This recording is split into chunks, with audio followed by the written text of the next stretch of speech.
Yo, what's up, everybody? What's going on? Currently, there's no one in my beautiful chat room, but that's okay.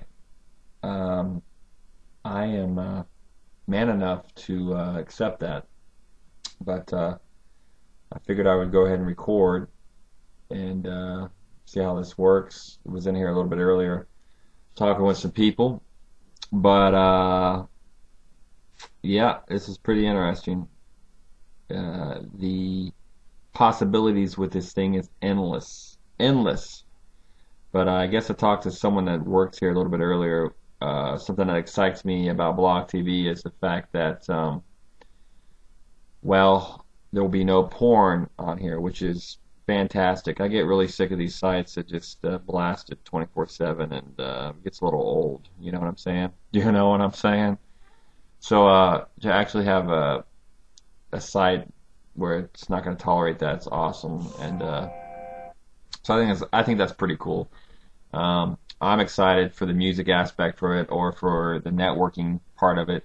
If you're in the entertainment industry, or you're in, you're an actor, you're a comedian, or whatever, this is a great way to connect with your fans. I'm not. I used to be an artist, but now I work behind the scenes.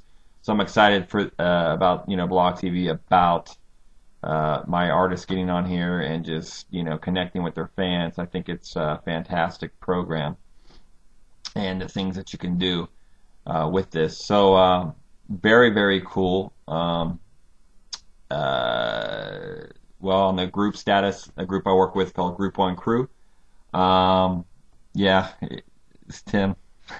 Yeah, Stickcam is pretty much all porn. They were really monitoring that, but I guess it's got out of control. So don't know what the deal with that is. But anyways, if you go to YouTube and type in Group One Crew live, they played the Netherlands in front of 32,000 people.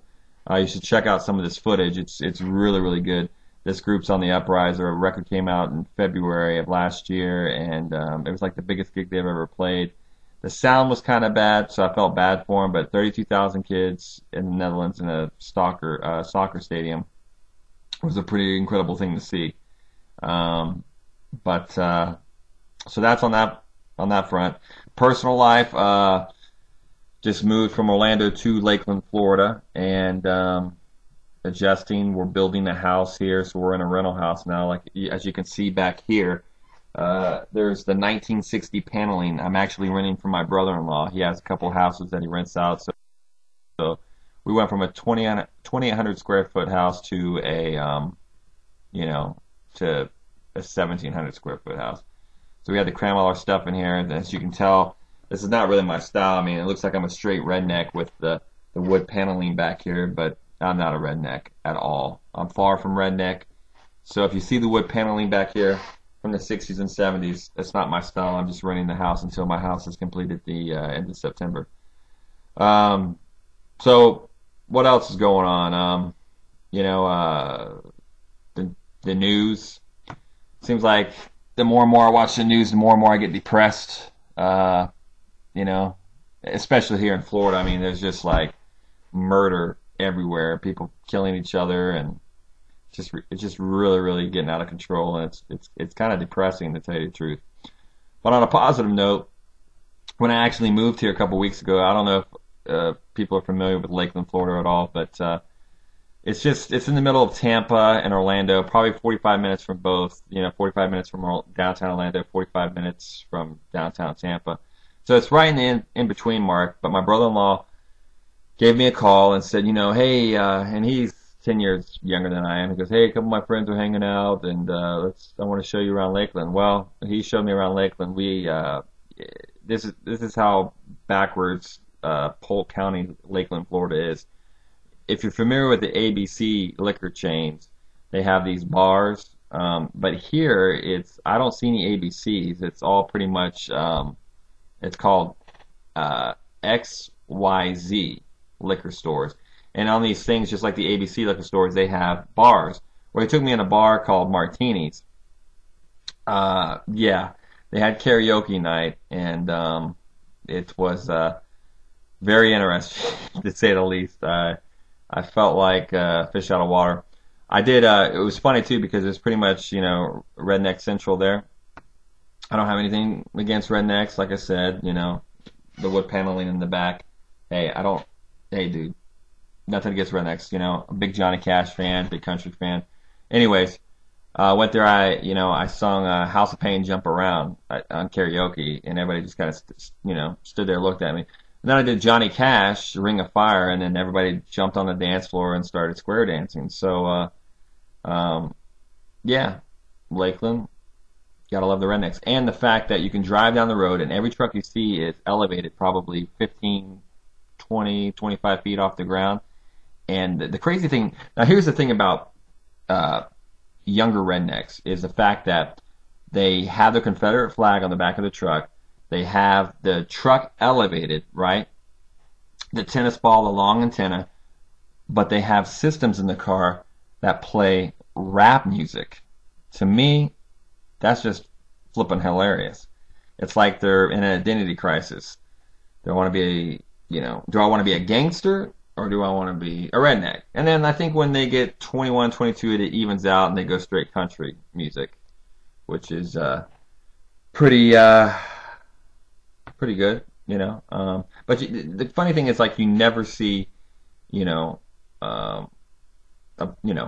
black redneck borderline listening to country music versus rap, So, anywho, Tim, what did you say? No, it takes them until 30. Oh, okay. Do you know what I'm talking about then? Because yeah, it's pretty nuts. The bass. Tim, check this out too. If you're bored, let me see if I can find it. It is the flip. It's such a flippin' hilarious website. It's called somethinghorns.com, and basically what these guys do, they're based in Jacksonville, and what they do is they put train horns in the bottom of their trucks, and they go by and videotape people, and they blow the horns, and these people jump out of their skin. Funniest thing was they'd go by these nudie bars, and they had a megaphone, and they would like start talking to people through the megaphone and say, "You need to come to Jesus." He goes, "You might want to, second guess yourself before you walk in those titty bars. Receive Jesus now." And all these people are getting embarrassed, and they have this big. It's hilarious. Let me find the website on it. As soon as I find it, I'll post it up in here. But I've never laughed so hard in my life. These guys are hilarious. They've got like several tickets. But it's a classic website. So I don't know if you're into that stuff. Another thing, what humors me right now is, these blogs that actually people pay attention to these blogs that you do. It amazes me. I did one a couple, months ago on YouTube, and I was blown away by it. I mean, I got like something like 3,000 hits, and I was like, wow, dude, there's 3,000 people that actually watched what I had to say, and that just amazes me in itself. So it's cool. So this wraps up my my blog of my life as you know it. I'll probably do this a lot more. Go live and then just go ahead and record it and leave it where people can watch it later on. But anyways, I like this blog TV. I like it. You know what? I think it's top of my list now. I was doing the stick cam thing, but the crazy thing about stick cam is this. You were right, Tim, earlier. It's pretty much all porn. But the thing is, I'm going to be 35 in October. So for a 35-year-old man to be on stick cam, you look like a sexual predator, which I'm not. So there's really no place for you there. If you're like sitting there on their profile and you go in a room, it's like this 13-year-old girl sitting there, and you're like, so you click off the screen real quick and you leave. So I'm hoping, blog TV will be a little bit mature. We will stay away from the younger generation, and it can be a place for, the late teens, early 20s, 30-somethings, 40-somethings, where we can, come here and vent and this will be ours. I want to call Block TV ours. It should be ours. We should claim it. We don't need any teens and their little, whatever they do. I don't know what they do. But so I'm excited about Block TV. This is really cool. Just rad, dude. It's rad. It's just straight rock and roll. That's what it is. So anyways, that's it. I'm going to sign off. I'm going to stop this broadcast, and this sucker is going to be, I guess, posted up for any other people that are completely bored that actually are listening to me right now. So, all right, I'm stopping my recording, and I'm just going straight live.